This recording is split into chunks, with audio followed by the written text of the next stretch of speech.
नमस्ते, मैं हूं मनीष और आप देख रहे हैं दी न्यूज़ 9X। दी न्यूज़ 9X में आप सभी का स्वागत है। सीजेपी आंदोलन को देखा गया था और इस पूरे मसले पर हमारे साथ बात करने के लिए कांग्रेस की नेत्री रागिनी नायक जी हैं। पहला सवाल मोहन भागवत को लेकर के। मोहन भागवत ने आरक्षण पर बोला है कि आरक्षण कोई छू नहीं सकता है। क्या आपको लगता है कि सीजेपी आंदोलन को लेकर के ये मैटर को डाइवर्ट किया गया है?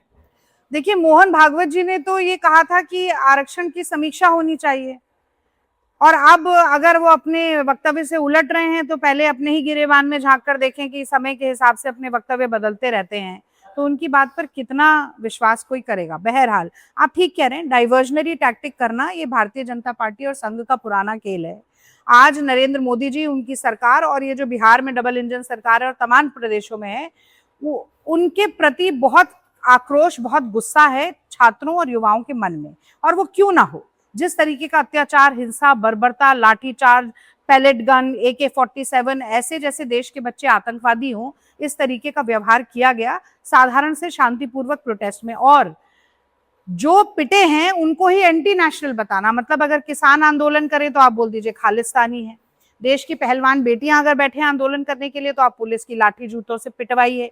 और अब अगर बच्चे आ गए हैं तो बच्चों को भी देशद्रोही करार करिए। ये उनका एक ट्राइड टेस्टेड फॉर्मूला है जिसके खिलाफ पूरे देश में छात्र आंदोलित हैं की गई। खैर, हम आगे बढ़ते हैं मैम। नाम लेते हैं, बहुत नामी है।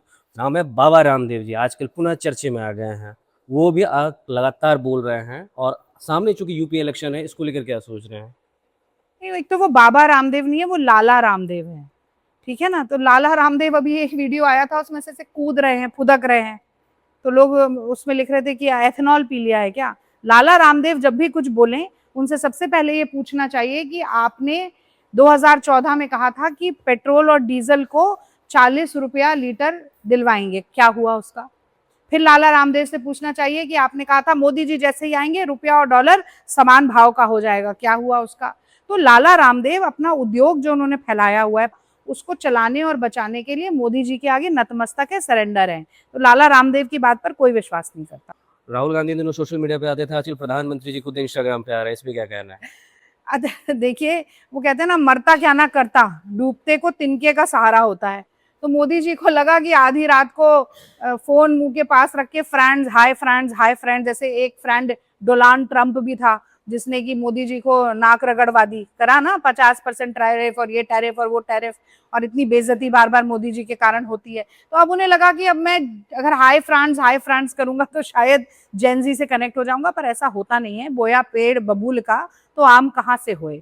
मोदी जी माफी मांगिए, मोदी जी अमित शाह जी को संसद में भेजिए और जवाबदेही तय कीजिए कि गोली चलाने का, पैलेट गन चलाने का, AK-47 तानने का, लाठियां भांजने का निर्देश किसका था। अगर अगर अमित शाह जी का निर्देश था तो वो दोषी हैं, अगर नहीं था तो वो अयोग्य हैं। ये राहुल गांधी जी ने संसद में कहा। इन दोनों में से ही कोई बात होगी, वो तय किया जाए। और सारे स्टूडेंट्स के ऊपर जो FIR लगी है, चाहे वो बिहार के बच्चे हो हमारे या देश के किसी और राज्य के, उन FIR को वापस लिया जाए। तभी मुझे लगता है कि आंदोलन शांत होगा। यूपी का इलेक्शन है। अखिलेश यादव जी का एक बयान है जो काफी चर्चे में रहा था। धर्मेंद्र प्रधान जी को कहा था उन्होंने कि जो इस्तीफा हो जाता है तो बाद में बीजेपी इसको डाइवर्ट कर देती है। तो मान लीजिए धर्मेंद्र प्रधान को कल कोई और पद मिल जाता है तो कांग्रेस का क्या रहेगा रुख? देखिए, मुझे तो ऐसा लगता है कि अपने पैर कुल्हाड़ी पे मारना होगा अगर मोदी जी धर्मेंद्र प्रधान को कोई और पद देते। हालांकि ये माना जाता है कि धर्मेंद्र प्रधान अमित शाह के बहुत करीबी हैं, लेकिन अब तो तलवार अमित शाह जी के ऊपर भी लटक रही है। उनको पहले तो अपनी ही सफाई देनी है। और जहां तक अखिलेश जी की बात है, मुझे तो उनका, आपने ये बयान बोला पर मुझे तो उनका वो बयान बड़ा अच्छा लगा।